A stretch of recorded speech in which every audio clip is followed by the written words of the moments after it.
السلام علیکم ناظرین، ڈی ایم ایچ نیوز کے ساتھ میں حفظ العیوبی نظر ڈالتے ہیں اہم خبر پر۔ Lahore press club library committee کے زیر اہتمام ستارہ امتیاز یافتہ مصنفہ سلمہ ایوان کے ساتھ ایک شام تقریب میں لاہور پریس کلب کے سینئر نائب صدر امجد فاروقی سمیت دانشوروں، ادیبوں، مصنفین، افسانہ نگار اور صحافیوں سمیت سیاسی و سماجی شخصیات کی شرکت۔ محترمہ سلمہ ایوان کی محبتوں اور ان کے افکار بارے گفتگو کی گئی۔ سلمہ ایوان کو خراج تحسین پیش کرنے کے ساتھ ساتھ ان کے اعزاز میں اشعار بھی پیش کیے گئے۔ ایسی شخصیت صدیوں بعد پیدا ہوتی ہیں جن کا تعارف سورج کو چراغ دکھانے کے مترادف ہے، جنہوں نے کشمیر، فلسطین اور دیگر ممالک کے کلچر، ثقافت اور مسلمانوں کے اصل مسائل کو اجاگر ہی نہیں کیا بلکہ ان کا حل کرنے کا عملی جامہ بھی پہنانے کی کوشش کی ہے۔ تو میں سمجھتا ہوں کہ اچھا تحریر کار ہونے کے ساتھ ساتھ اچھا انسان ہونا بھی ضروری ہے، اور جو اچھا انسان نہیں ہوتا، میرا بھی یہ تجربہ ہے کہ اس کی تحقیقات میں تاثیر اور برکت نہیں رہتی۔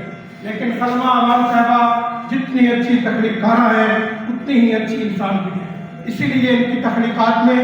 ان کی تحریروں میں، ان کی کتابوں میں ایک خاص طرح کی برکت ہے، خاص طرح کی تاثیر ہے، اور یہ بہت کم ادیبوں کے حصے میں آتی ہے۔ محترمہ سلمہ ایوان نے گفتگو کرتے ہوئے بتایا کہ انہوں نے ساری زندگی محبتیں بانٹی ہیں، آج ان کو عملی طور پر دیکھ بھی رہی ہیں۔ اللہ تعالیٰ کی محبت کی اس حصے میں جبکہ آپ کے تعلقات بھی نہیں ہیں، محبت کی ترقی کہ آپ کو کہیں، اور صرف یہ تھا کہ اللہ کو تو ظاہر ہے کہ بندہ اپنے دل کی باتیں کرتا ہے اس کے ساتھ میں، تو مجھے بھی تھا کہ مجھے اگر دینا ہے تو وہ اوپر والا دے،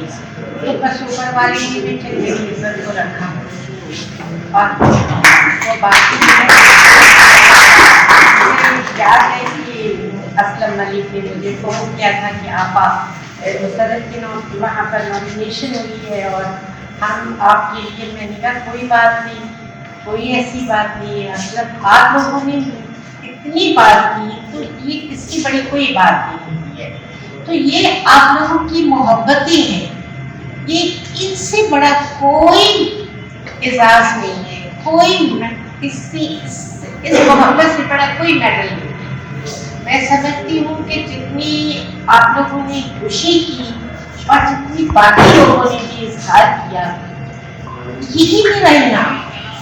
تو اور کیا لینا ہے۔ لاہور پریس کلب کی جانب سے سلمہ ایوان کو شیلڈ سے نوازا گیا۔ مزید خبروں کے لیے دیکھتے رہیے ڈی ایم ایچ نیوز۔